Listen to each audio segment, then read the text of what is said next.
This episode of Storycomic Presents is sponsored by JanusPointPress.com. Watch out for wormholes.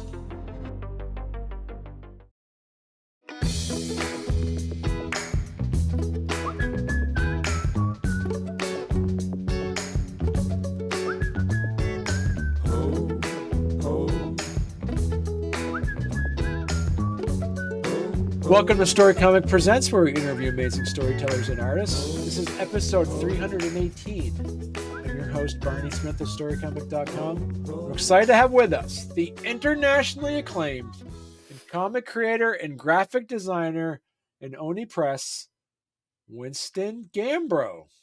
Hey, Barney, thanks for having me. You are, as we mentioned, a well-known comic book artist and a comic book designer. But you're also here to chat about Haunted House. Yeah, I've got a comic on shelves right now called Haunted House: A Love Story. Right. Yeah, talk to us a little bit about that. Cool. So it's a 6-issue horror miniseries. It's coming through Blood Moon Comics. It's about a sentient haunted house that falls in love with the sole resident inside. And when that person falls for someone else, the house gets jealous and seeks vengeance. And then the 6-issue miniseries is basically exploring the fallout from that. Where did the idea of this come from? I just remember watching some horror movie about a haunted house, and I was just thinking, like, we don't really get to see the house's perspective on this, and so often it's like the house is built somewhere it shouldn't be, or there's a ghost within the house. But I'm like, what if the structure itself is the issue? What if all these apparitions and endless hallways are just the house trying to express itself? How would a non-living object try to communicate with us? What would it understand? When it came to that, so you had the idea, you had kind of the idea that was first put in your head. What were the next steps on that? How were you able to then, did you write the script out, or did you kind of like draw it out first, or how did that entire process work? For most of my comics, I usually kind of have the beats in mind. This one is broken up into the 5 stages of grief, and so that really helps separate and kind of give a thematic arc for each issue. But then Okay. from there, I was able to break down each issue into that arc, break down that issue into pages within, and then set the scenes for the pages. Like, these two characters will meet, and that'll be from pages 11 to 12. And then once those scenes are broke down, I can turn it into a script and actually break out the panels. And so once that was put into place, did you actually then get an editor involved or any of that stuff? How did you kind of like get Uh, the script together? I once I do have a first draft, I usually I'm friends with a comic genius and editor named Ben Granoff, who has edited like my last 3 or 4 projects, and so I reached out to him, and he just read the script, gave me some really dazzling insight that changed the course of the miniseries. So yeah, Right. I always need someone to look it over and critique it before I actually get drawing, because they'll always notice something that I didn't. So what part of that book did you did you kind of like that you thought was really good? Was there any part of the book that just, like your editor said, yeah, I wouldn't do that. Uh, just there's one character in the first issue. It's kind of an odd burned man with a very menacing aura, and he originally was supposed to show up much later and in a smaller role. And my editor was like, this person is so much more interesting than the current role. He should be showing up earlier and be given a lot more to do. Like, he kind of becomes a hook for for the book that will make you coming back. Like, why is he here? What is his plan? And I think I didn't necessarily have this hook, and I'm so thankful Ben pointed this out to me. Do you consider yourself an artist that writes, or do you consider yourself a writer that actually creates art? Definitely an artist that writes. I'm Hmm. more comfortable drawing for sure, if only because I think it's a lot easier to tell if I'm happy with a drawing. Like, you know, there are just visual cues that you learn along the way that you're like, I'm happy. This fits the perspective. You can tell what's going on. and writing is so much more fluid, and it's hard for anyone to agree what good writing is. And so I'm always questioning myself when I finish a script. Do you write something that you want to actually do the art for, or do you write something you're like, you know what, I bet another artist would be good for this? I almost always draw or write just for myself. Hmm. In fact, I've written a script for someone else, and then I'm like, no, this is too much fun. It's got like everything I would want to draw, so I ended up drawing it. But I wrote a comedy script that I kind of wanted to be a Looney Tune style mystery, like very zany, cartoony, and Right. I do not have that art style, so I found an amazing artist named Michael Lee Harris to draw that for me. I'm also curious about the your process with the art, because we just talked about the process that you do when you actually um, write the script out. Are you a pencil on paper? Are you all digital? How do you create your pages? Uh, for for the script part, it's all Google Docs, and Right. then for actually creating the page themselves, I thumbnail. Usually, it really depends on the page, either traditionally or digitally. And then I'm slowly drifting more digital with every project. Like Haunted House Okay. here was only penciled traditionally. Then I would scan it in, ink it with my tablet and color it. My current project I just wrapped up is almost entirely digital. I The first couple pages were penciled, but by the end I would just jump right to the tablet to wrap up every page. And what do you use? Do you use like a Photoshop, or do you like a Yeah. Illustrator or vector based, or what do you use? Yeah, I use Photoshop. I've heard it's really not like the best drawing program anymore. Like I've heard Procreate is good, but it's just what I've been on since high school, so it's all I'm used to. Part of the success of this as well is your background in graphic design. Now, when you look at a page, when it comes to this, so obviously doing graphic design on a comic book right now in 2023, there's a lot of ideas of like, how are people going to be consuming this, either through on their phone, or are they doing it on a physical purchase, going an analog version of this? How important is graphic design when it comes to actually creating a comic book now in 2023? Well, that's a very good question. I would say like you have to be very versatile. I tend to always put a lot of white space around my panels now, Mm, so they can be resized to anything. Like if whether it be a website or a different printer that I might be going with, I can easily just add a quarter inch of white around it, or make it a squared off image on a white square background. So then it'll be perfect for Instagram, for instance. Webtoon is also all about the vertical scrolling, and I think if you have a full bleed page with your art all the way to the bottom, and then another page under it, people will know that you're just taking a normal drawing that or a normal comic that was built for something else and throwing it on Webtoon because it doesn't fit the style at all. so the stories that you're doing, and also some of your other comics that you've put together as well. For instance, when you have like the envelope, lights in the sky, overflow as well. Do you consistently like to tell stories that are kind of like finite, like have an important beginning, middle, and end, as compared to doing a an ongoing series?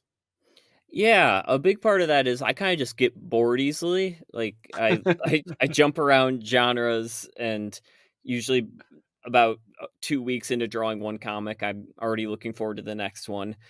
And then kind of, from a sales wise, I wanna have a contained story, and, like, when I'm kickstarting this, I don't wanna have to worry about kickstarting part 2 in a year. Like, will people come back? Will I now be stuck with a bunch of number 1s at I do conventions, and people will say, "Does this have an ending?" And I'm always like, Mm, "Well, yeah, because I wouldn't wanna have to track down some random artist either and next year and hope that I have number 2 done." right. I Yeah. think endings are just a really important thing for me, but mostly for sales. Right. And also too, as an indie comic creator, is also that the idea of doing an ongoing series is kind of a vestige of trying to compare yourself to like one of the big twos, for instance. Yeah, that too. I mean, I always tell people when they're starting out, the shorter the story, the better. Like if you Mm. can break down your 300 issue epic into a 5-page story, just do that. Watch out for wormholes, because a good book is a wormhole, whether it's paper or pixels. Explore our artist books and chapbooks, including the winning 2022 Chautauqua Janus Prize Lecture at januspointpress.com. And sign up for news of our upcoming sci-fi sensual and literary collection, Event Horizon. This short story collection on cosmic decisions and their impact is written by award-winning author Stephanie Nina Pizzarillos and features comics, prose, photography, and original canvas work by an array of exciting artists. Visit januspointpress.com. How is the haunted house a love story different than some of your earlier works? What are some of the things that you learned from your earlier works that you're able to implement into a haunted house, whether it be a graphic design perspective or a writing perspective? Uh, so my first graphic novel was called Overflow, and it was a cyberpunk mystery dystopian. And I knew it was going to be 3 issues, and I started drawing issue 1. Like, I scripted all of 1, plotted it out, and then I finished 1 and realized I really should have scripted out everything because, like, these stories don't exist in a vacuum when they're in a book. Like, every chapter touches each other. And because of that, the story kind of went weird ways that it shouldn't have. I had the beginning and the end, but I didn't plan it all out. And when I said that I knew it was going to be 3 volumes or 3 chapters, when I finished the second chapter, I'm like, oh no, I need to put another chapter right here because no one knows who the villain is. And and if I had planned this out a little bit, this wouldn't have been so unexpected, and all my chapters would have flowed a lot better. It would have been a lot Right, better planning. So I think that's the biggest thing I learned is to, the old adage, measure twice, cut once. Just plan out right. as much as you can before you ever put a pencil down. Working at Oni Press, what kind of advice would you give somebody who is thinking about, because you do graphic design at Oni Press?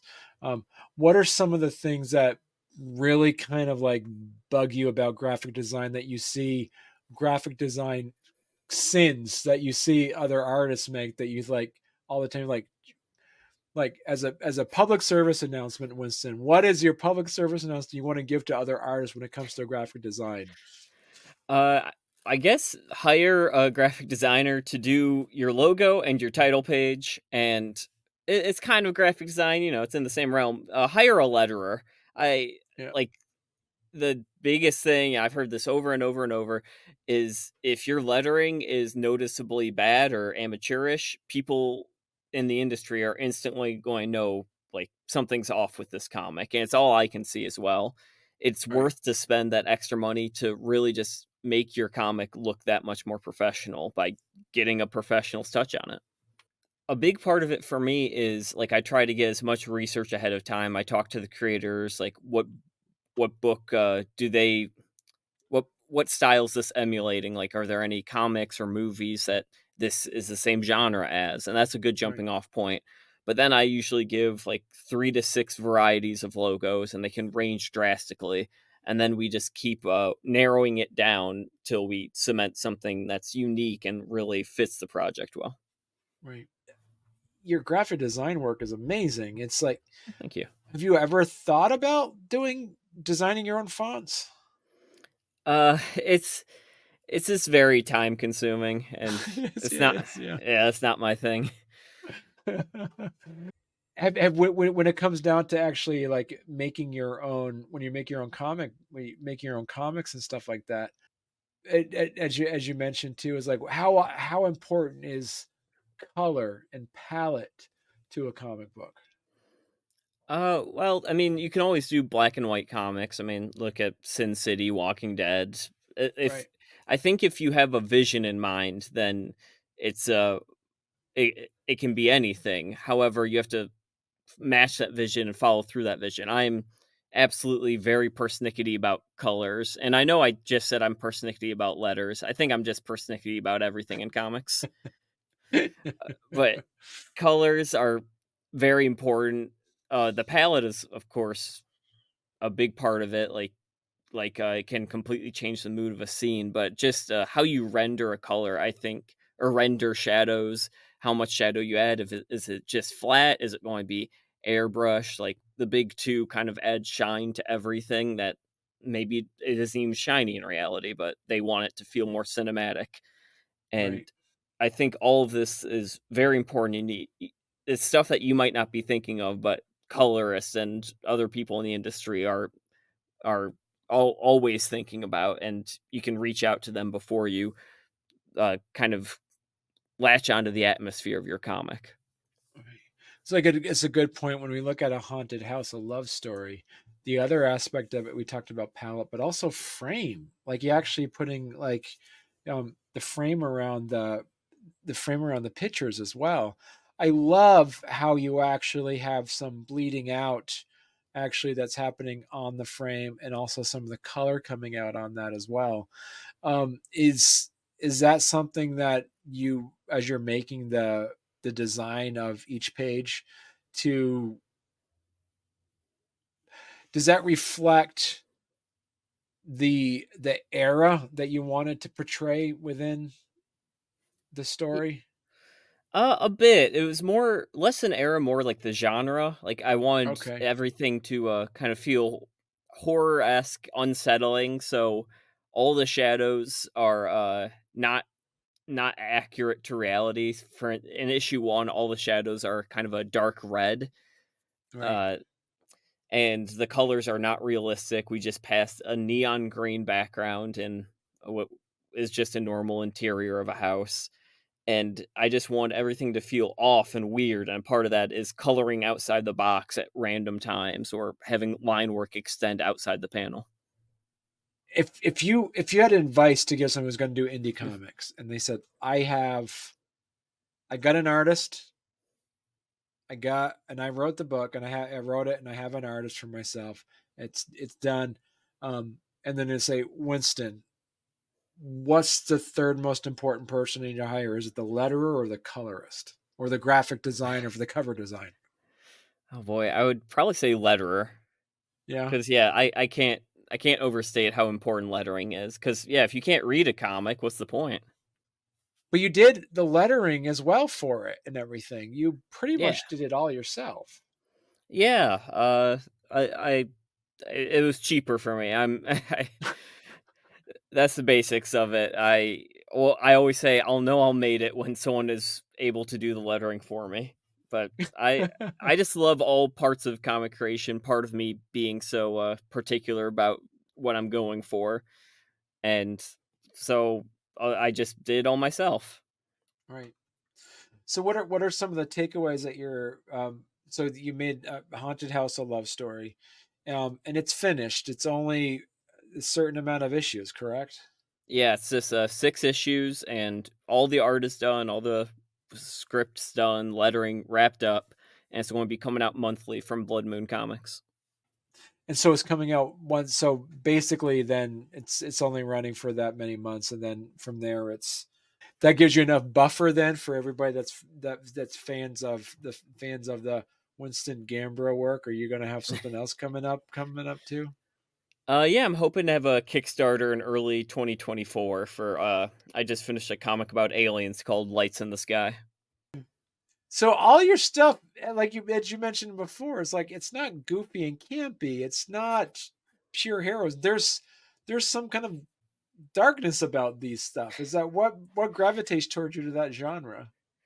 That's a great question because I don't consider myself that kind of dark person. And in fact, the that comic I mentioned that I hired someone else to draw for me, that's like very goofy. It's Looney Tunes. It's wacky, Right. and I don't know why the things that I draw always tend to be dark and dramatic. Then I think maybe it's just easier for me to tell a dramatic story than a funny story.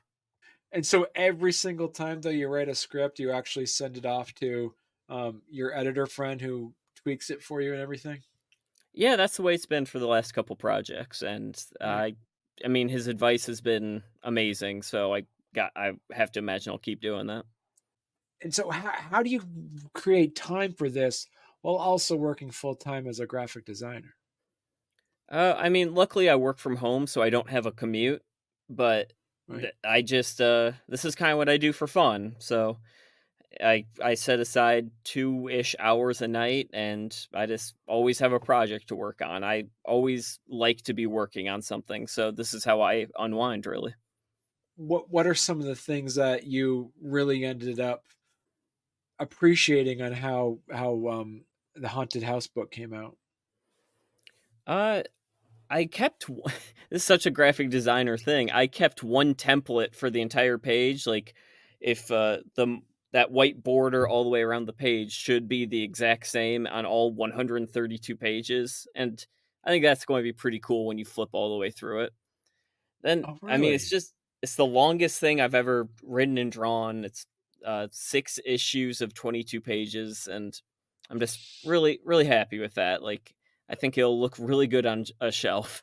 What's your advice that you would give someone who wants to actually make an analog copy of their comics? Oh, yeah, that's a great one. I would say find a printer before you do anything, because Oh, that okay. printer will have a template, and then you can draw the pages to the template rather than, draw 100 something pages and now you got to resize 100 something pages. Oh, wow, that's a great idea. So how do you define before you actually writing it out? How do you define what size? Because we talked about how important color is, how important lettering is, how important creating the frames. But how important is the size of the physical size of the book that you're making? I think that's not that important as long as it matches whatever. Like, I've read giant comics that are some of my favorites. Like, if you ever read Wednesday comics from DC, they were literally the newspaper sizes, and they eventually came up with a coffee table book that's like a foot long in each direction, and it's just giant, but it's gorgeous. And I've read mini comics like roughly the size of manga that are 30 pages, but only 9 by 6, and they're just beautiful. I think you can Right, make art at any size as long as you know what you're doing before you get started. right.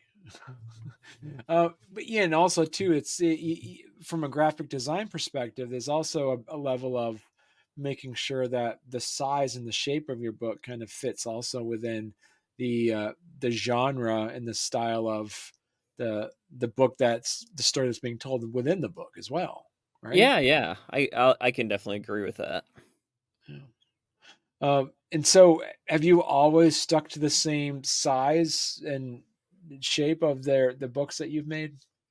No, for my graphic novels and a couple single issues, I've done like standard American comic size, and then I've done, I forget if they're 6 by 9, but kind of like ash can sizes, just Okay. short 12-page stories that I could sell for cheap at a convention, kind of almost like a palette cleanse that I could do between big projects. Like, I had an idea for this story set in the world of a video game. I'm like, well, I don't want to invest another year of my life drawing some 100-page story of something that I might not be able to sell. I'll just Right. make I'll cut it down to 12 pages and just make an ash can out of it. Now, so Winston, if people want to learn more about a haunted house, a love story, or wanting to learn more about your work, where's the best place they could go to? I'm at Winston Gambro, Twitter, Instagram, Blue Sky. You can always just message me there. You can ask your local comic shop to order you Haunted House: A Love Story from Blood Moon Comics, and it should be coming to you Okay. November 1st. Wow. Okay. Perfect. Well, thank you so much, Winston. And listen, you're gonna have to come back on when you get your next project coming up. Awesome. Yeah, that sounds great. Thanks, Barney. All right. Have a good one, Winston. You too.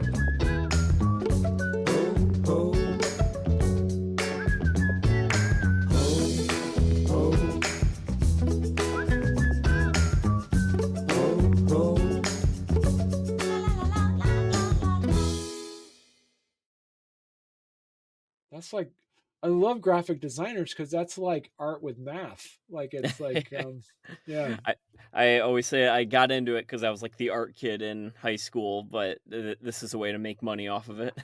right, exactly. Yeah. Well, then I can show it. So just for the sake of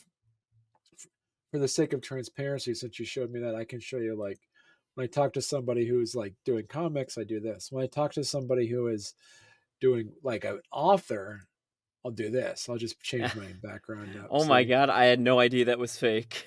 isn't that cool? Yeah, okay, we just had to make it look like that. So yeah, Wow. yeah, I thought you yeah. just had a great display in your house, I feel.